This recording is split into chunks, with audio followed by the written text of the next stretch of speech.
Across the country, air travel is returning to pre-pandemic levels ahead of Easter weekend. TSA saying that Thursday, more than 2.5 million people passed through U.S. airports. And in 2019, agents saw 2.4 million walk through TSA checkpoints.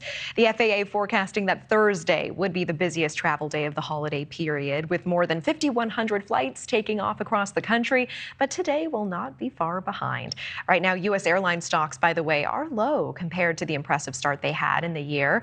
However, there are signs that the sector can regain some of that lost ground due to the fact that demand is staying strong and airfares are still high.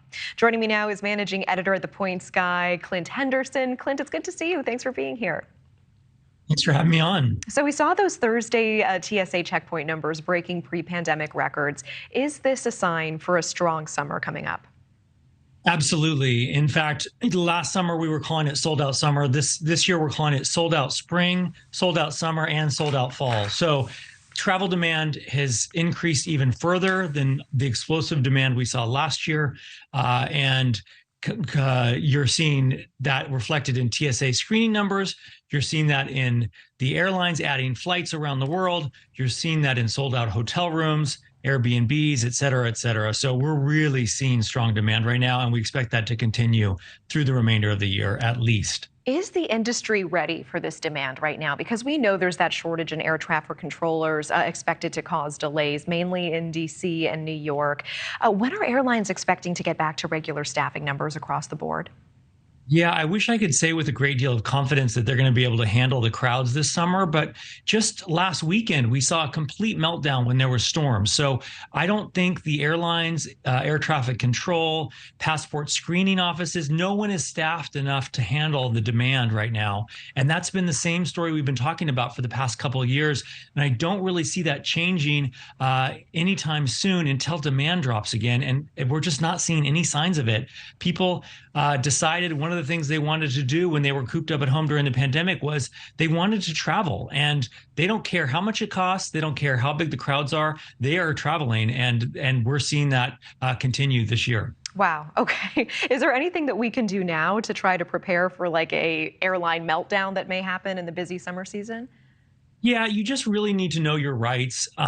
For stuff like passports, I would say you start the process early. I would say have a backup plan in place. So if something goes wrong with your flight, you know what other airlines are flying that route. You could potentially rebook yourself, have the airline app installed on your phone. You want to make sure that you are prepared for anything and track flights, because you have to be your own best advocate these days. There's so little slack in the system that when something goes wrong, there's not a lot of help coming from the airlines, et cetera. So you really want to be able to say, hey, put me on this flight instead, or I know there's this alternate or this alternate. You have to be an informed consumer right now and be prepared for anything. And we know Memorial Day and July 4th weekend are the next big holiday travel periods. Do you have any money-saving advice for those who want to plan that big summer trip? Because airfares are so expensive right now. Yeah, so you should already be booking your international airfare for this summer, but you still have a little bit of time to track prices before you have to book flights within the United States. So I would set a Google Flights alert right now. Make sure you're doing that. Sign up for a newsletter at a place like The Points Guy where I work, because we do daily deals. And if you see a deal, jump on it immediately, because they go really quickly these days. But there are still deals to be had out there, like Europe airfare for under $500 on an airline like TAP Air Portugal.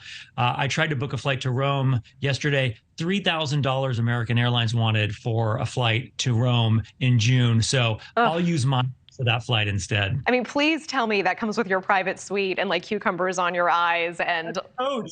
That is Coach. It's insane what they're asking for right now. I feel like they're just going to strap us to the wing at some point. So last question, the time of year, of course, plays a part in traveling. Should people who don't have kids kind of plan their traveling days during the school year? Is there any way to time hack that?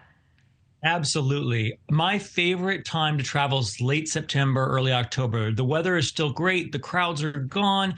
prices are much lower than they are during peak summer dates. So if you have any flexibility, set those Google alerts, track prices, but jump on it if you see a deal, like I said, because those deals go fast. But there is cheaper times to travel for sure. Thank you for watching. Go to newsnationnow.com to find NewsNation on your television provider. And don't forget to click the red subscribe button below to get more of NewsNation's fact-driven, unbiased coverage.